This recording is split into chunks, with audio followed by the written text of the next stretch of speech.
Welcome back to Opinion Journal. I'm Mary Kissel.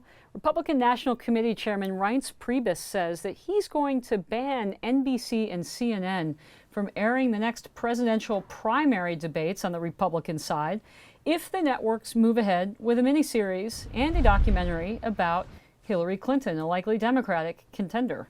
Political Diary editor Jason Riley and Fox News contributor joins me now. Jason, did I miss the new news here? I thought that NBC and CNN were already pro-Hillary. I mean, what's the protest all about? Yes, they are. I mean, you're right. Everyone knows about the media bias. And you know, Mary, we should disclose that we also work for a media company that has Fox an entertainment division. And we wouldn't want, you know, Fox News to be punished in terms of presidential debates because 21st Century Fox went out and made a movie that a liberal didn't like or something like that. But I think, you know, to take the RNC at its word here, if the worry is bias, I think the focus should be on vetting moderators of these debates and not necessarily networks. In other words, if you think George Stephanopoulos spent too much time asking questions about abortion, or if you think John King kept delving into Newt Gingrich's past marriages, that's what you should take up with the networks. You should want a list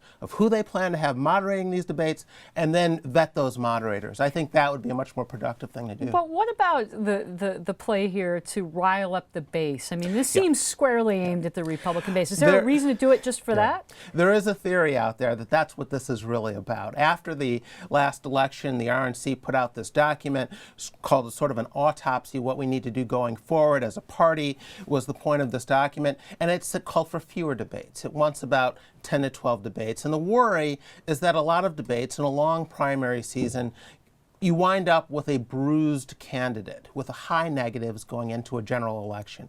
And so if you can somehow limit the number of debates, compress the primary schedule, then you can spend more, you pick a candidate, then you spend your time focusing on the Democrats. And the pushback that the RNC is getting is from the grassroots that you mentioned.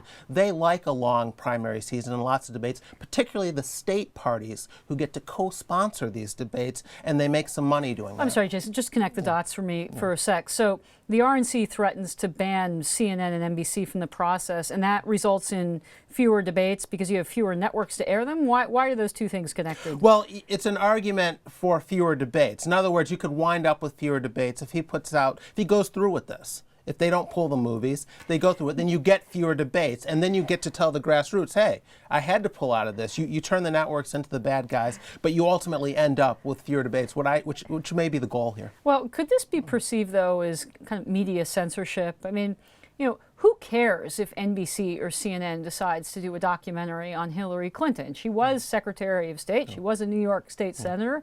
To the extent that this will actually help Hillary if she is the nominee, I mean, this versus the regular nightly news, night after night, pro-Hillary stuff that we're going to hear, I don't think that these documentaries, or the documentary in one case and the miniseries in the other case, would make that much of a difference. That's why there's this theory out there that this is really about something else. Yeah, free press for Hillary. I might add that we talked to NBC, and they said NBC News is completely independent of NBC Entertainment and has no involvement in this project. Jason Riley, editorial page board member, thank you so much for being on the show.